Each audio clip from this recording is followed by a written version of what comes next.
Mr. Secretary, Madam Chair, in the 2012 budget message of the President, he states, we also aim to fully cover the shortfall in quality public school teachers by allocating 13.4 billion pesos for the creation of 61,510 teaching positions.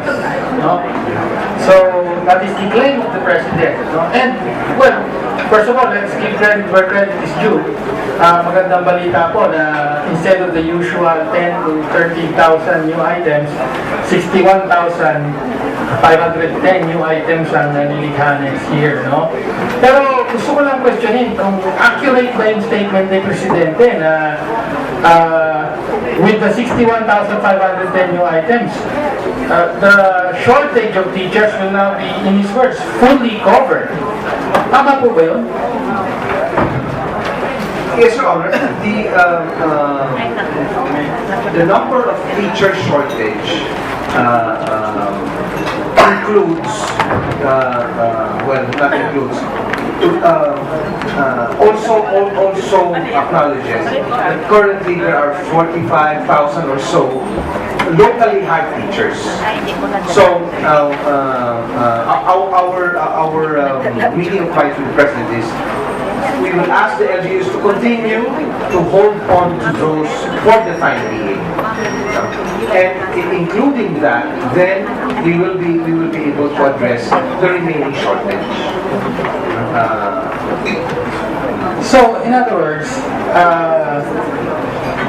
to be more accurate, bukod sa 61,510 na shortfall, meron pa actually kakapusan na sabi nyo 45,000 na kasalukuyang locally paid. Yes, but I think, Your Honor, it is accurate to say that this is not a shortage because actually this is funded by local government units using the Special Education Fund. The only reason why, at least in my long-term targets, I think it would be better if all teachers are nationally hired. Okay? Because currently there are some discrepancy between depending on how a municipality or city has that. But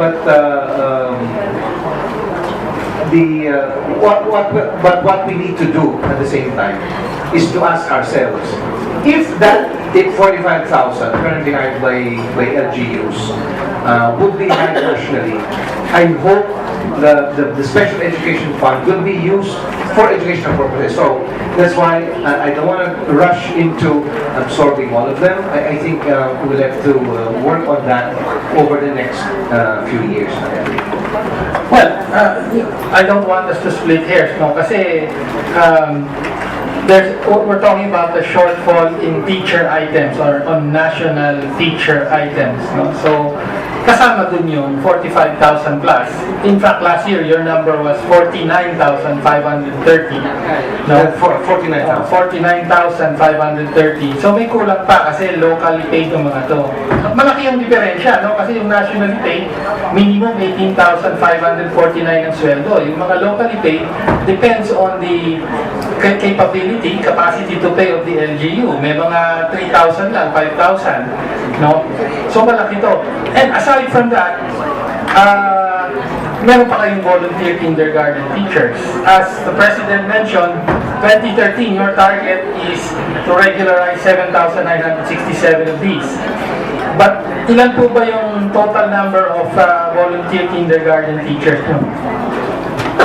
More or less, I think it's the volunteer teachers, head count. I think mga 23,000. So 23,000. By the way, could we have the exact numbers of your volunteer kindergarten teachers? Thank you. So 23,000 yan. 8,000 will be regularized by 2013. So may matitira pang mga 15,000.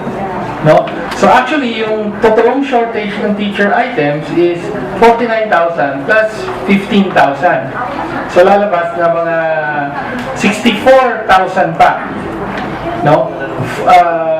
Kung before the President can declare that the shortfall in public school teachers is fully covered, no? Well, it depends on perspective. But I'm talking about teacher items, national teacher items. as I said, we identified our definitions of what a shortage is 2 years ago. So I'm just being consistent.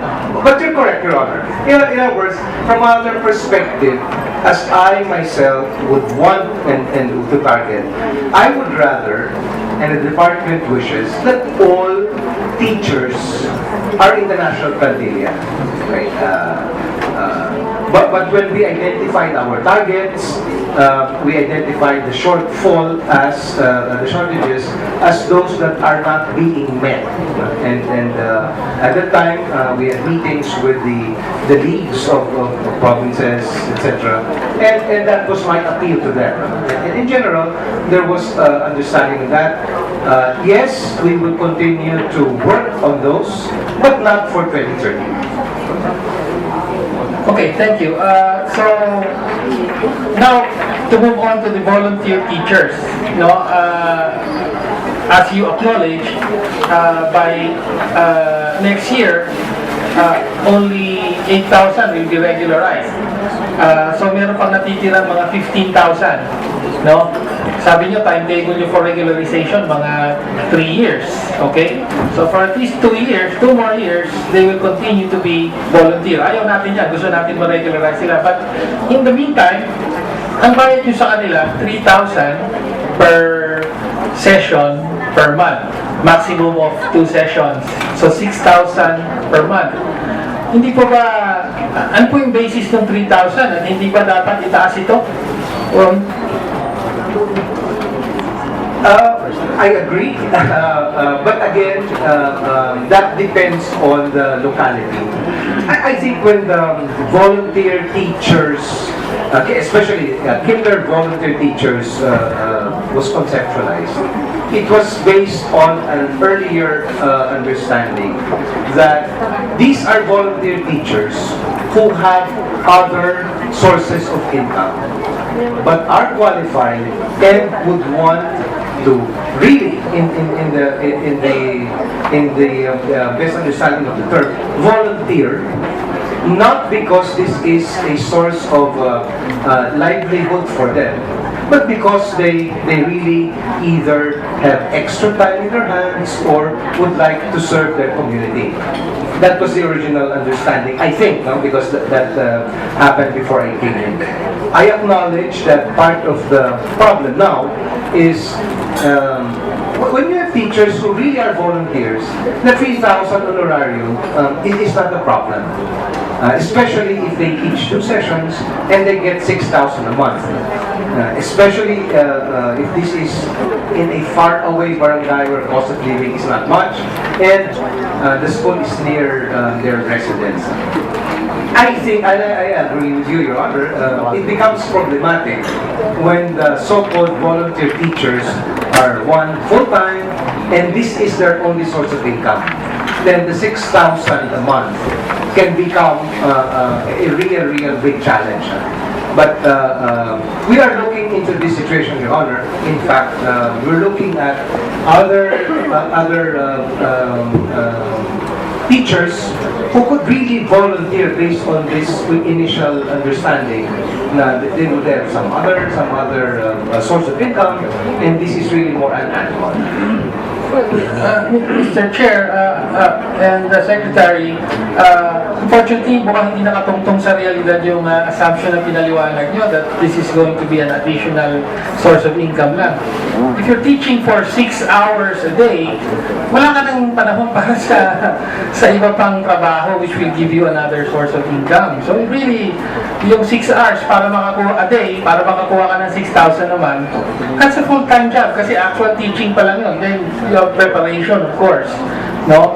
So, yung 1.68 billion na naka-allocate para sa kindergarten program nyo, as I understand, mainly yun ay para sa pambayad niya ng honorarium. Tama po ba? Yes, Your Honor.